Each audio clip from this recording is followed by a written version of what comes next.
po kayo mga kababayan ko. Saan man kayo nagtatrabaho, saan man kayo nakatira. Narito ang Lutong Manyaman para magbigay ng panibagong tip sa inyo kung anong ulamin nyo ngayong araw na to. Lalo na po sa mga OFW katulad ko, importante po itong ulam na to dahil alam na alam ko. Ito ang hindi nawawala sa inyong cabinet, sa inyong mga stock dahil napaka-importante ng ulam na to sa inyo.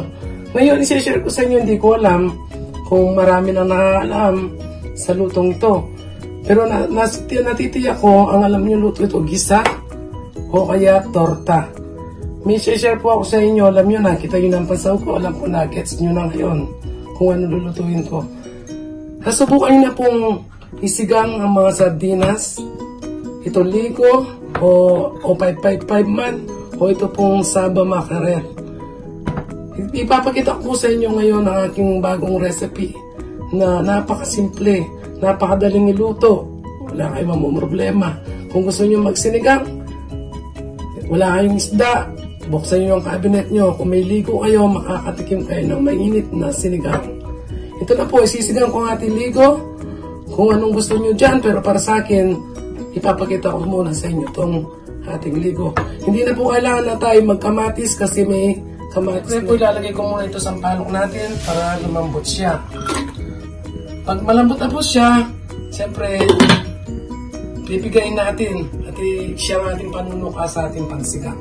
Maya po, pag malambot na, saka na natin pigayin. Malambot na po itong ating sampalok at atin ang pipigayin para makuha yung kanyang katas.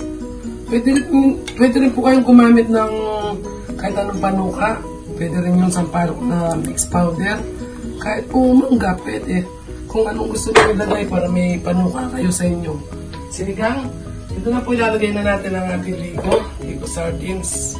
Ayan po sa ating nagpakuluan ng sampalok. Pagkulo po niya, ilalagay na natin ang kanyang mga sahog. Alam niyo po ba napakalaking bagay ng ligong yan dito sa mga OFW sa UAE. Kakampi po yan kapag malapit lampas na nga 20. Ano na, paubos na mga budget. Buti nandyan ang ligo na umaalalay hanggang sa pagdating ng sweldo nila. Hindi po, ano. Ito po yung ating pangasim na sampalok. Minsan po nasabanggit kong panuka kasi po tumira kami sa Rizal. Ang salita nilang pangasim, panuka, sabi nila.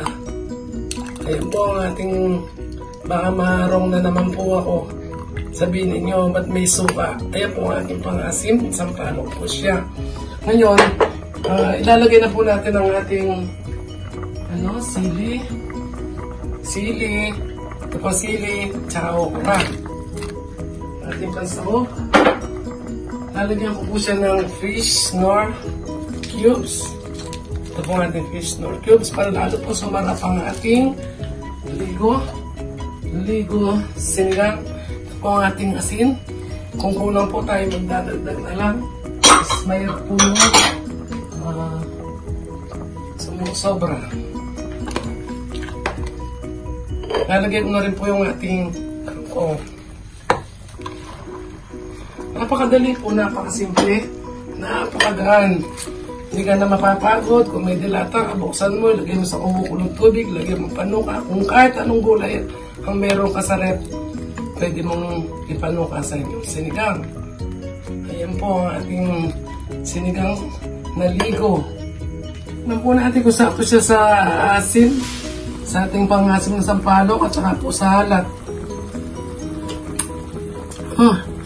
Sarap po talaga. Pagkain na natin, ito na siya. Tayo ng manangalian.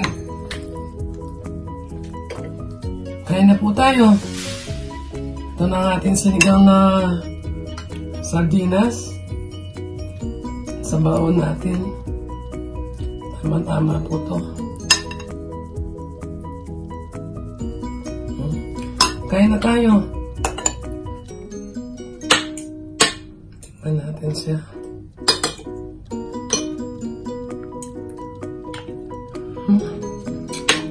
Tapon niya. Sarap. Walang tinik. Siyempre, sardinas yan, kaya walang tinik. Gayahin niyo po to. Hindi ako mapapaya sa inyo. Napakasarap niya talaga. Bago po lahat, siyempre, ulit-ulit, salamat sa inyo. Sa pag-share nyo, sa pag-subaybay nyo sa Ganitong Manyaman, sa comment, view, sa like, at siyempre po sa subscribe.